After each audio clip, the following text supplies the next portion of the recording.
David Carter really could be one of the more underestimated activists. I've actually had the great opportunity of meeting him, and he's just an incredibly caring, genuine person, and so is his wife, Paige. And he's doing one of the most important things, I think, in my opinion, we could be doing as activists. He's going to schools, and he's educating the youth, and he's speaking for all oppressed groups, not just for other species. And to me, that's an important part of the veganism ideology, because we're all animals. And I think that we can't forget that in our day-to-day lives. He told me he eats 10,000 calories a day. And I don't know if that's just when he's training or all the time.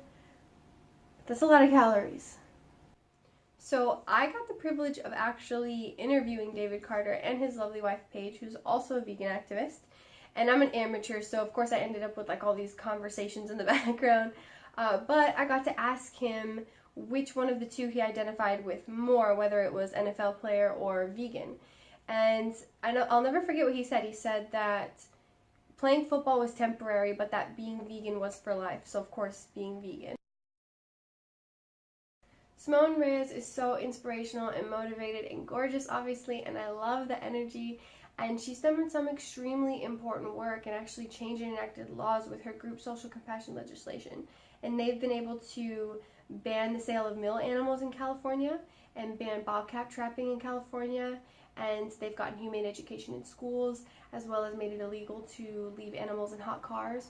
So they've done some really important work. So on the homepage on Simone Reyes' YouTube channel, the video that automatically plays has a clip where she says, if you put the camera on me, I'm going to find a way to use the word vegan, and I'm going to find a way to talk about activism, and I love her for that. And I know the feeling. It's like, people are looking at me, quick, summarize Cowspiracy, or, or like, quick, mention the themes of Earthlings in like a hip modern way, or somebody's giving a speech on social class, tell everyone you've never felt better after going vegan.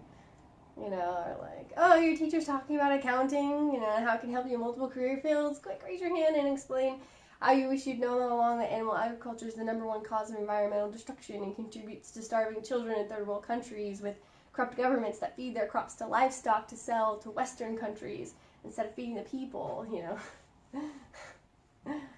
I've been there, She's got Hillary Clinton to think about animals.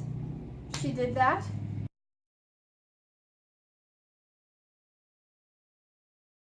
Really, what's not to love about Simone Reyes? She used her platform to help save animals. She's a well-spoken, wonderful person. She gets to be friends with Russell Simmons. She's in several of the Beastie Boys music videos, which is really cool. You missed 2 classes and no homework! She used to fight for her right to party, and now we're all glad she fights for the rights of more than just party animals. She fights for all animals. Tim Sheaf is very cool, isn't he? Like, I remember one time I watched a banana ice cream recipe video on his channel, and he was like doing handstands on the table and like jumping around. He just made vegans look so cool, and like I've listened to like advice that he gives on his YouTube channel, and he just radiates care for his audience, and he's really a great activist. He's done a lot of really good work, and we just won't mention the flat earth thing, right? Okay. So regardless of the flat earth thing, Tim Sheaf is responsible for some really great moments on American Ninja Warrior.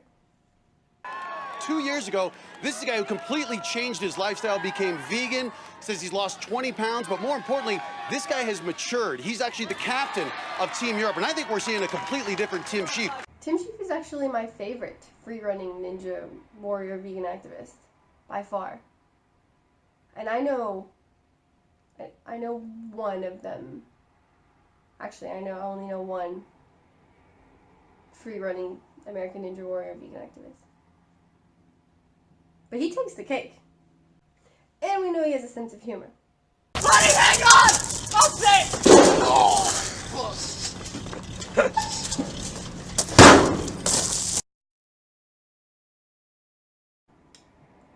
It was really exciting for me when Alexandra Beth went vegan. She was promoting China Study on her channel to her audience. She was showing recipes. She was really excited about it and promoting it to her audience and encouraging others. And then to see that number and the subscribers, like about 1.5 million subscribers, I think that was a really great moment for vegan social media. And I love how open she is. Like, you can't go to her channel and not leave in a better mood than when you got there. Like, you can tell she just really loves to help people. And she's so talented, and when I watch her videos, she tells me she loves me, and I believe her. So Bob Goldberg and Paul Lewin are the two that currently run Follow Your Heart brand, and it was founded by them and two other friends who were all vegetarian in the 70s. And of course now their products are all vegan, they're non-GMO, their factories are all solar powered, for goodness sakes. And I had no idea they actually started as a grocery store and restaurant in LA and then grew into this international brand.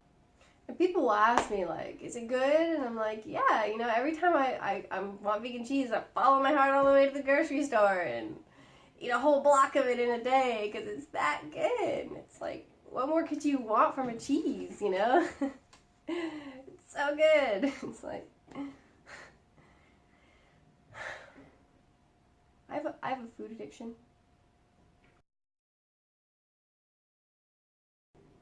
So Jack Norris and Matt Ball were really leaders in leafleting, and this has proven to be immensely effective, and so many people have followed suit afterwards.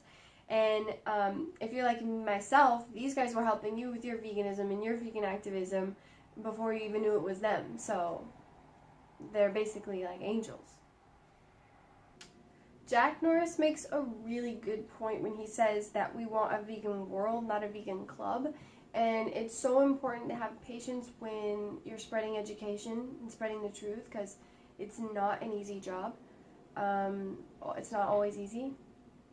Matt Ball has an excellent speech, and it's called Mad City Vegan Fest 2016 on YouTube, where in part of it he says what the proven most effective ways to create change are, and the top ones were conversations, videos, movies, and websites. And this speech is definitely worth watching. He says, like, it's not about people living up to one standard of veganism, it's more about everyone doing their best to be compassionate. And, you know, what we don't want is the world's, like, tiniest, angriest club, like, policing each other. And, you know, we really don't even have time for that. We've got so many injustices to make right, which is the main point of veganism. Matt Ball just has so many great pieces of advice. I highly recommend watching his video on YouTube, his speech. And one of the things he says is you've got to give people an idea of something that they can imagine themselves doing. And he says you've got to ask people questions, because where they create change is from their heart, not from you telling them to do something. So, like, if, for example, if somebody asks you, you know, if you don't eat meat, what do you eat? You can simply ask them back, like, what do you eat besides meat? And then this will give you an idea of what's been keeping them alive, and then you can recommend them eating more of that. Fruits and vegetables, grains and legumes, real food. Matt Ball influenced me because he really confronted the fact that a lot of vegans can get into an echo chamber where your ideas just bounce back and forth on each other, and it becomes kind of a us versus them mentality, and that's not helpful for the animals, which is who we're trying to help. And it may help us feel better at the time, you know, like, oh, look at those silly carnists, but at the end of the day, you know, we want them on our side, and we want them to stop contributing to the death and harm of animals. So, you know, when he's talking about what's actually effective, that's what we need to do as a community and as a people. We need to do what's effective and not just what makes us feel better. Matt Ball is your go-to guy for how to reduce suffering for animals. That's what he studies. That's his thing. He's sharing his information with anyone listening on YouTube, and this is the most important topic for activists and animal advocates, of course. So if you've been dressing up in a cow costume every Sunday and yelling at people on your campus, like, stop drinking milk from my nipples, you perverts, you know, and it's just not as effective as you'd like it to be, then he's the guy to listen to, you know. We've all been there. It's okay, you know. We've all tried it. I have a soul! What do you want to drink from my titties or something? That's perverted! Turns out there are more effective ways to go about making change. So from what I can gather online, Serena Williams actually had to stop playing tennis in 2011 and withdraw during the second round of the US Open because of her autoimmune disease, but was able to completely recover after switching to a mostly raw, plant-based vegan diet, and then has been promoting the vegan diet ever since. And then Venus Williams has won like 10 championships, including the Australian Open, Wimbledon, and the US Open, since she started a mostly raw vegan diet around 2012 as well.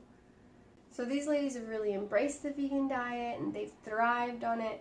And, you know, of all these people that think these terribly unfortunate, misinformed things, like you can't get enough protein on a vegan diet, you know, they would just have to watch and listen to these champions. And that match would be won in favor of plant-based vegan diets.